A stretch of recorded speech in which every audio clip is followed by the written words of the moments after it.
छत्रपती शिवाजी महाराज की, धर्मवीर संभाजी महाराज की जय भवानी। सर्वप्रथम मी अंबा मातेला देखील नमस्कार करतो, नमन करतो आणि आजच्या या अमरावती विमानतळाचे विमान सेवेचा लोकार्पण प्रसंगी उपस्थित आपले राज्याचे लोकप्रिय मुख्यमंत्री देवेंद्र फडणवीस जी, केंद्रीय विमान वाहतूक मंत्री, बहुत ही आपका राम मोहन जी तहे दिल से स्वागत करता हूँ महाराष्ट्र में। बहुत ही हमारे यंगेस्ट मंत्री आहेत ते आणि सर्वात तरुण मंत्री केंद्राचे आणि नेहमी त्यांची सकारात्मक भूमिका असते आणि त्यांच्या सोबतीला आमच्या मुरली मोळ जे आहेत ते आपल्या घरातला माणूस आहे आणि आमचे सहकारी उपमुख्यमंत्री अजितदादा पवारजी, चंद्रशेखर बावनकुळे, गिरीश महाजन, अनिल बोंडे, आनंदराव अडसूळ, नवनीत राणा, किरण सरनाईक, धीरज लिंगाडे, रवी राणा, संजय खोडके, राजेश वानखेडे, आपले दुसरे मंत्री आकाश पुणकर,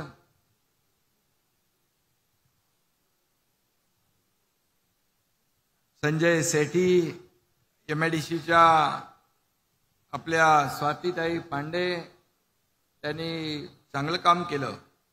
रवी राणा, व्यासपीठावरील सर्व सन्माननीय मान्यवर, मोठं व्यासपीठ आहे आणि उपस्थित आमच्या सगळ्या इकडे लाडक्या बहिणी बसलेल्या आहेत। लाडक्या बहिणींनो आणि लाडक्या भावांनो, लाडके शेतकरी, लाडके ज्येष्ठ सगळे इथं आहेत। मी सगळ्यांचं मनापासून या ठिकाणी अभिनंदन करतो। सर्वप्रथम एमआयडीसीचं अभिनंदन करतो, कारण अतिशय विक्रमी वेळेमध्ये त्यांनी हे काम पूर्ण केलं। खरं म्हणजे जेव्हा देवेंद्रजी मुख्यमंत्री होते त्या 2014 ते 2019ला याची सुरुवात झाली, पण मग मधलं जे काही सरकार आलं त्या सरकारच्या माध्यमातून पूर्णपणे काम बंद झालं। पुन्हा 2022ला जेव्हा तुमच्या मनातलं, सर्वसामान्यांच्या मनातलं महायुतीचं सरकार आलं त्यावेळेस या कामाला पुन्हा गती मिळाली। स्वाती पांडे मॅडम आणि त्यांची सगळी टीम काम करू लागली आणि म्हणून खऱ्या अर्थाने आज आपण पाहतोय की कमी वेळामध्ये या ठिकाणी या विमानतळ सुरू झालेलं आहे। आणि जेव्हा महायुतीचं सरकार आलं त्यावेळेस 2.5 वर्षापूर्वी आपण पाहिलं या महाराष्ट्रामध्ये अनेक प्रकल्प बंद पडले होते, अनेक योजना बंद होत्या, विकास ठप्प होता आणि त्यावेळेस खऱ्या अर्थाने विकास आणि कल्याणकारी योजनांचं टेक ऑफ झालं आणि तेव्हा विमानाचा पायलट मी होतो, देवेंद्रजी आणि अजितदादा को पायलट होते। आता देवेंद्रजी पायलट आहेत, आम्ही दोघं को पायलट आहोत। पायलटची सीट बदलली तरी सुद्धा विमानाचं विकासाचं विमान मात्र तेच आहे, त्याच गतीने आम्ही पुढे जातोय। इंजिन तेच आहे आणि ते ज्यादा गतीने या ठिकाणी धावताना आपण गेल्या 3-4 महिन्यामध्ये पाहतोय आणि खरं म्हणजे त्या विकासाची भरारी या पुढील काळात आपल्याला दिसेल। मुंबई समृद्धी महामार्गाचा दादांनी इथं उल्लेख केला, त्या समृद्धी महामार्गाचं लोकार्पण देखील झालं आदरणीय मोदी साहेबांच्या शुभ हस्ते। या समृद्धी महामार्गाची आखणी जेव्हा केली तेव्हा देवेंद्रजी मुख्यमंत्री होते आणि मी MSRDC खात्याचा मंत्री होतो। अनेक लोकांनी त्याला विरोध केला, प्रचंड विरोध केला, महामार्ग होऊ देणार नाही म्हटलं, परंतु काही लोकांनी आडमुठी भूमिका घेतली, विकास विरोधी भूमिका घेतली, परंतु खऱ्या अर्थाने हा नागपूर मुंबई समृद्धी महामार्ग अमरावतीमधून पण जातो, हा विकासाचा महामार्ग ठरणार आहे असे आम्ही मनामध्ये निश्चय केला आणि देवेंद्रजींच्या मार्गदर्शनाखाली मी रस्त्यावर उतरून त्या ठिकाणी समृद्धी महामार्ग पुढे नेला आणि म्हणून आपण म्हणतो मुश्किल नहीं है जीत की राह, मुश्किल नहीं है जीत की राह, ठान लिया जो तू अगर, वो मंजिल खुद चलकर आएगी, नाप दे जो तू डगर. आणि म्हणून जेव्हा आपण कुठलाही असं अशक्य काम नाहीये, परंतु आपल्याला इच्छाशक्ती पाहिजे, मनापासून आपण ठरवलं पाहिजे की होणार होणार होणार. आणि म्हणून 2.5 वर्षात जे काम आम्ही केलं त्याची सगळे आपण साक्षीदार आहात. आणि मुंबईतला कोस्टल रोड असेल, मुंबई नवी मुंबईला जोड़नारा अटल सेतु आता, राम मोहन जी, नवी मुंबई में जो एयरपोर्ट बनेगा उसके वजह से उसमें भी आपका योगदान है. और उसके वजह से मुंबई एयरपोर्ट के ऊपर का जो लोड है वो कम हो जाएगा. और ये जो अभी अजीत दादा ने कहा कि 4:30 बजे 2:30 बजे इधर का टेक ऑफ होने वाला, वो जल्दी करो, वो भी जल्दी हम कर सकते, क्योंकि वहां हमें टाइम मिलेगा, वहां स्पेस मिलेगा. और इसलिए नवी मुंबई का एयरपोर्ट भी बहुत तेजी से बन रहा है. और मैं इतना ही कहूंगा कि आदरणीय देश के प्रधानमंत्री मोदी जी यहां पर विकास में हमारे साथ में हात बढ़ा रहे, योगदान दे रहे. ये डबल इंजिन की सरकार आहे. आणि म्हणून मुरली, तुम्ही सांगितलं मुरलीजी की सगळ्यात जास्त विमानतळ गेल्या 10 वर्षात 86 विमानतळ वाढले. पूर्वीच्या विमानतळ आणि आताच्या विमानतळामध्ये फरक आहे. 400 विमानतळ तुमचं टार्गेट आहे. आणि म्हणून खऱ्या अर्थाने हाच जर विकासाचा वेग राहिला तर मला वाटतं मोदीजींच्या नेतृत्वाखाली या खरं म्हणजे या देशामध्ये आणि महाराष्ट्रात, आता तर सगळ्यात जास्त एअरपोर्ट महाराष्ट्रात आहे, आणखी आपल्याला महाराष्ट्रात एअरपोर्ट करायचे आहे, नाईट लँडिंग करायचं आहे. आणि खऱ्या अर्थाने आम्ही पालघरमध्ये देखील 3रा एअरपोर्ट करतोय आणि त्याला देखील तुमचं योगदान आवश्यक आहे. आणि म्हणूनच खऱ्या अर्थाने या पुढे जे विकासाचा जो वेग आहे तो वेग आपल्याला या ठिकाणी आदरणीय मोदी साहेब प्रधानमंत्री आहेत. आणि या महाराष्ट्रामध्ये रेल्वेसाठी, रस्त्यांसाठी, एअरपोर्टसाठी, पोर्टसाठी, या सगळ्या योजनांसाठी केंद्र सरकार पैसे देते. आपण रेल कनेक्टिव्हिटी करतोय, एअर कनेक्टिव्हिटी करतोय, रोड कनेक्टिव्हिटी, पोर्ट कनेक्टिव्हिटी करतोय आणि ऍक्सेस कंट्रोल रोड बनवतोय. या राज्यामध्ये कुठल्याही कोपऱ्यातून कुठल्याही कोपऱ्यात जायचं असेल तर 7 ते 8 तासापेक्षा जास्ती लागता कामा नये, ही आमची संकल्पना आहे. आणि म्हणून नागपूर मुंबई पूर्वी 15 तास, 20 तास, 18 तास लागायचे. आता पाहतोय आपण 6 ते 7 तासात, 8 तासात मुंबईमध्ये पोहोचेल. आणि मला वाटतं आता अमरावतीवर मुंबईला 6 तासात माणूस जाईल. 6 तासामध्ये अमरावतीचे पालकमंत्री बावनकुळे आता 6 तासात नागपूर टू मुंबई. हे चमत्कार जो आहे हा समृद्धी महामार्गाचा आहे. आणि म्हणून मी एवढंच सांगतो, या ठिकाणी एअरपोर्ट झालाय, आता फ्लाइंग क्लबचा देखील शुभारंभ झालेला आहे.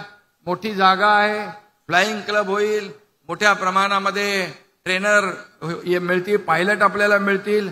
आणि खरं म्हणजे तिथून विमान जेव्हा आकाशात झेपावतील तेव्हा त्यांच्यासोबत अमरावतीची प्रगती आणि विकासही झेप घेणार आहे. आणि खऱ्या अर्थाने अशा प्रकारच्या पायाभूत सुविधा देणारं महाराष्ट्रातलं नंबर 1चं आपलं राज्य आहे. अनेक विकास प्रकल्प आज सुरू आहेत, अनेक विकासाच्या योजना या ठिकाणी सुरू आहेत. आणि म्हणून आज मी एवढंच सांगतो की आता अमरावती हा 7 तासावर, ब्रेकफास्ट अमरावतीत करायचा आणि दुपारचं जेवण मुंबईत करायचं, अशा प्रकारचा तुमचा समृद्धी महामार्ग होता. पण आता विमानामुळे 1.5 तासात तुम्ही मुंबईला पोचाल. आणि हे विमानतळ मगाशी अजितदादांनी सांगितलं 92 पासून सुरू झालं, पण मध्ये त्याचं काय झालं माहित नाही. पण जेव्हा देवेंद्रजी मुख्यमंत्री झाले त्यानंतर पुन्हा त्याला गती आली. मी मुख्यमंत्री झाल्यानंतर त्याला आणखी गती दिली. आणि आजचा दिवस आपण या ठिकाणी पाहतोय. खरं म्हणजे राजकीय इच्छाशक्ती असेल तर काही अशक्य नाही. अशक्य गोष्टी आपण शक्य करून दाखवलेल्या आहेत. आणि म्हणून अडचणींचा पाडा सोपा असतो. आणि आमच्या आधी जे सत्तेमध्ये होते त्यांना फक्त अडचणीचाच पाडा तोंडपाठ होता आणि विकासाच्या पाड्याशी काही देणं घेणं ठेवत नव्हते. म्हणूनच अनेक प्रकल्प रखडले. स्पीड ब्रेकर सरकार म्हणून मागचं होतं, पण आता आम्ही सगळे स्पीड ब्रेकर हटवलेत. आपलं सरकार बुलेट ट्रेनचं आहे आणि बुलेट ट्रेनच्या वेगाने या ठिकाणी आपल्याला पुढे जायचं आहे. आणि म्हणूनच मी आपल्याला सांगतो, बघा अनेक प्रकल्प या ठिकाणी होत आहेत आणि या एअरपोर्टमुळे अमरावतीचा विकास होईल, सर्वसामान्य शेतकऱ्यांना, इथल्या नागरिकांना फायदा होईल. या ठिकाणी या वाहतूक व्यवस्था जिथे असते, रस्ते जिथे चांगले असतात, रेल्वे कनेक्टिव्हिटी असते, एअर कनेक्टिव्हिटी असते, त्या ठिकाणी विकास जलद गतीने होत असतो. आणि म्हणून सर्व नियोजित विमानतळांची कामं अशीच मार्गी लागली पाहिजे, यासाठी आपण प्रयत्न करूया. छत्रपती राजाराम महाराजांनी स्थापन केलेल्या कोल्हापूर विमानतळाचं विस्तारीकरण आदरणीय प्रधानमंत्री नरेंद्र मोदीजींच्या हस्ते झालं. त्या कोल्हापूरचा ऐतिहासिक लुक आपण पाहतोय. हे देखील विमानतळ आंतरराष्ट्रीय दर्जाचं होईल. इथेही नाईट लँडिंग होईल. सर्व तयारी मला वाटतं झालेली आहे आणि हे लवकर होईल. आणि म्हणून आपल्या सर्व पदाधिकाऱ्यांना मी मनापासून शुभेच्छा देतो. खरं म्हणजे अमरावती विदर्भातलं शिक्षणाचं माहेरघर आहे आणि म्हणून इथून विमानसेवा सुरू करावी, झाली पाहिजे अशी मागणी अनेक वर्षापासून होती. आणि म्हणून आज खऱ्या अर्थाने त्याला सुरुवात झालेली आहे आणि आपल्या सगळ्यांच्याच साक्षीने त्याचं उद्घाटन झालंय. जशी मागणी वाढेल तशी तशी त्याची क्षमता देखील वाढ करण्याचं काम आपलं सरकार करेल. मला खात्री आहे अमरावती विमानतळ हे विदर्भाच्या अर्थव्यवस्था, व्यापार, पर्यटन, हवाई संपर्कासाठी गेम चेंजर प्रकल्प ठरल्याशिवाय राहणार नाही, अशा प्रकारचा विश्वास या ठिकाणी व्यक्त करतो. अगदी चांद्यापासून बांद्यापर्यंतची जी कनेक्टिव्हिटी आहे ती आपण भक्कम करतोय आणि म्हणून या संपूर्ण प्रकल्पांना वेग आणि गती देण्याचं काम आपण करतोय. म्हणून मी आपल्याला एवढंच सांगतो, विरोधक अनेक अफवा पसरवत आहेत, परंतु ज्या आम्ही योजना सुरू केलेल्या आहेत, लाडकी बहीण योजना असेल, लाडकी आम्ही तिघही इथं बसलेलो आहे, लाडकी बहीण योजना कधीही बंद होणार नाही. ज्या योजना आम्ही सुरू केल्या टप्प्याटप्प्याने आम्ही सगळ्या पूर्ण करणार. आम्ही प्रिंटिंग मिस्टेक वाला सरकार नाही. अनेक लोकांनी निवडणुकात काळात वीज बिल माफ करतो म्हणून वीज बिल बंद केली, निवडून आल्यानंतर विजेची बिल पाठवले. ते आमचं सरकार नाही, महायुतीचं सरकार आहे. आणि या आमच्या सरकारच्या मागे देशाचे प्रधानमंत्री नरेंद्र मोदीजी ठामपणे खंबीरपणे उभे आहेत. अमित शाह साहेब आहेत, इतरही विभागाचे, जसं आता आमचा राम मोहन नायडू या ठिकाणी या विमान सेवेला मुरलीधर मोळ हे सहकार्य करतात, असे मंत्री देखील आपल्या सोबत आहेत. आणि म्हणून डबल इंजिनचं सरकार यापुढे देखील वेगवान गतीने काम करेल असा विश्वास व्यक्त करतो. पुन्हा एकदा तुम्हाला सगळ्यांना शुभेच्छा देतो. धन्यवाद. जय हिंद, जय महाराष्ट्र. धन्यवाद. और अब मैं केंद्रीय नागरिक उड्डयन मंत्री माननीय श्री किंजरापू राम मोहन नायडू जी से सविनय अनुरोध करती हूं कि आज के इस खुशी के तथा महत्वपूर्ण अवसर पर वे सभी को मार्गदर्शन करें.